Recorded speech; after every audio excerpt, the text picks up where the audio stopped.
Welcome to Luca is a Billionaire, where the only thing I invest in is your answers. In this video, I will explain how to reset your Lincoln Aviator screen.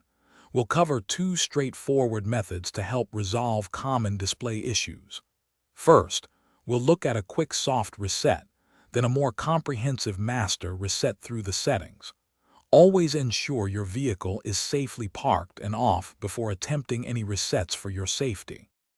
To perform a soft reset, locate the power button, often in the center of the volume knob, and the seek right button.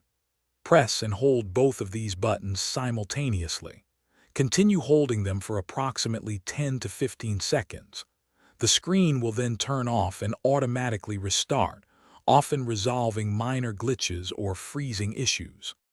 For a more thorough reset, you can perform a master reset through your infotainment system settings. From the main screen, tap on Settings, then select General. You'll find the Master Reset option there.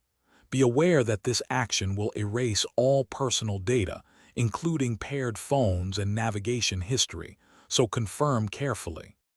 A soft reset is great for quick fixes like a frozen screen or minor software hiccups.